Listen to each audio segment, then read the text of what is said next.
Hi, it's Mike with CFI Bootcamp, and I'm the Director of Training here. And thanks for watching the video. I just want to tell you what we're going to do for you for opting in to the email list down below.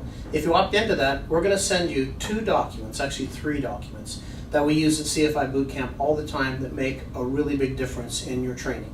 The first one is FAR 61, the Concise Guide of what's in each regulation. So this, I think you'll identify the problem. The problem typically is, here you have a big thick book of regulations, and the regulations have to be built to cover every single case, from ATP to foreign instructor to foreign pilot to you name the situation. The problem with that is when you go to read a regulation that you might need, like soloing a student or getting a different category or class rating, you sometimes are bogged down with so much material that looks like it could pertain to you, maybe not sure, that you really can't get to the result you want, or you get it wrong. So what we did here is we created 2 very important documents for Part 61. So this is the Concise Guide, which means that we took each regulation and then we just stated it and said what's in the regulation in a sentence or 2. So that way you can scan through the document and you can say, okay, I think it's here because that kind of says what it is. And then you can either go to the regulation or you can go to the next document. So let's just scan through here just for a second. Pilot Logbook 6151. It says that's the title of the regulation, and this is the description. What type of time is required to be recorded, how much it must be recorded, and how an instructor is required to endorse a log time in a logbook, and then when the student or the pilot can log PAC time in what circumstances. So that's what's in it. Now, if we look at the other guide, which is the FARs Explained, and what we did there is we took each regulation that's going to be relevant to airplane, single engine, land, and we wrote a description of that regulation and how you typically would use it. So let's go to that same place, 6151, which is about pilot records or pilot logbooks. And so that's here, and we fully described this regulation in the context of airplane, single engine, land flight instructors. And so this gives you examples and tells you how it refers to other regulations and what you have to do. It sort of takes out the things that don't matter and leaves you with just the regulation that does. Now, in addition to this, we're going to give you something that we hold pretty dear at our place. It's called our flowcharts. So here's the flowcharts that are typically part of our CFI workbook and part of our lesson plans. If you happen to purchase those, you get these as part of it. But I'm going to give you this today for free.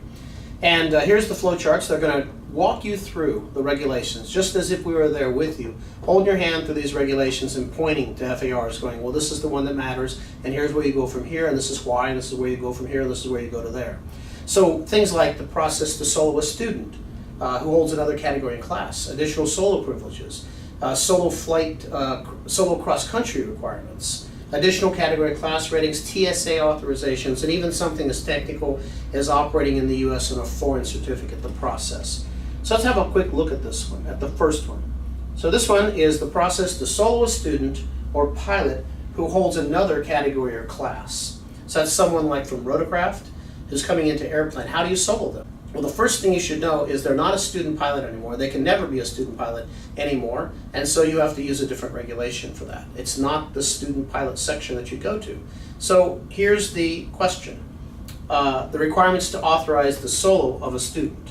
That's 6187A. The regulation is there. And then there's a question. Does this person hold a certificate, a private pilot certificate or higher?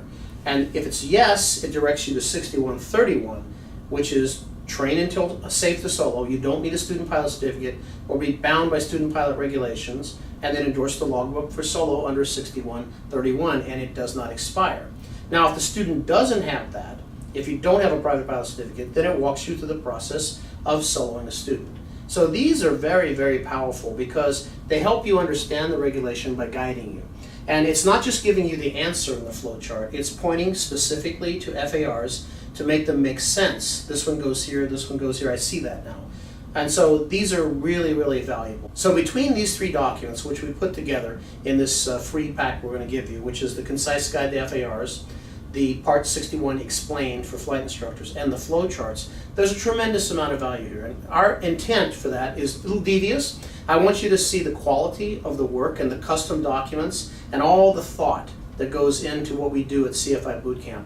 And I hope one day, maybe not tomorrow, maybe not the next day, maybe today, is eventually you'll either come to CFI Bootcamp and do the online course in the 7-day class, or just do the online class. And let us help you be a CFI. It's all we do. So opt in to the email list right now. We'll send you very timely tips. Also, we're never going to send you something that's bogus. We're not going to send you a light version of anything. We'll send you tips. We'll send you FAR changes as they happen so you know about them, and timely information that you can use, whether or not you buy anything from us. That's my promise to you. So just opt in right down below the video. You just put your email down there and you're set.